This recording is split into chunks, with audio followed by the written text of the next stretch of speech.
Découvrons donc le communiqué de l'état-major général des armées. Et avec moi pour la lecture de ce communiqué, Kadiatou Kone, bonjour. Bonjour Abdul Karim Kaba, bonjour à tous.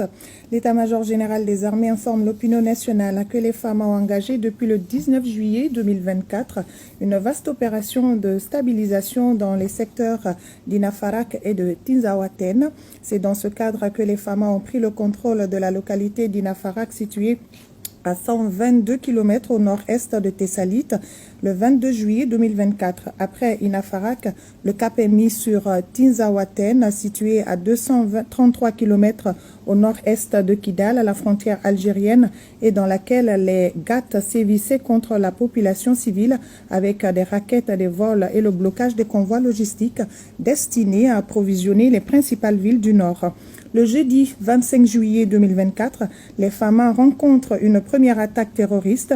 Leur vive réaction permet de repousser cette attaque et d'infliger de lourdes pertes humaines et matérielles à l'ennemi.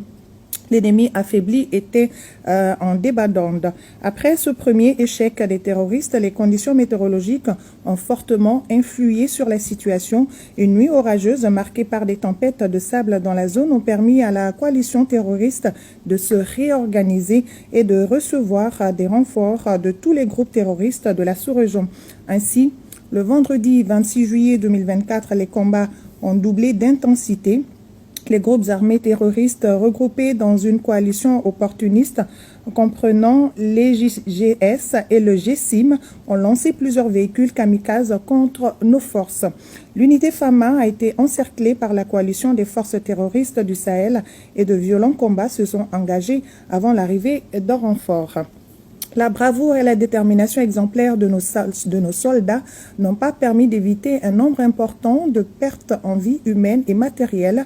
Nous tenons à souligner que cette situation ne saurait remettre en cause la dynamique d'exercice de l'autorité de l'État sur l'ensemble du territoire national, comme matérialisé par la prise de contrôle d'Inafarak. Nos soldats engagés dans cette opération d'envergure ont démontré une fois de plus leur dévouement et un grand sens du devoir lors de ces batailles qui imposent le respect et la fierté. Nous leur exprimons notre reconnaissance infinie. Les FAMA prennent pleinement et en toute responsabilité la mesure de cet événement et procèdent actuellement à une analyse détaillée des événements pour en tirer toutes les leçons nécessaires et réadapter leur stratégie de sécurisation et de stabilisation.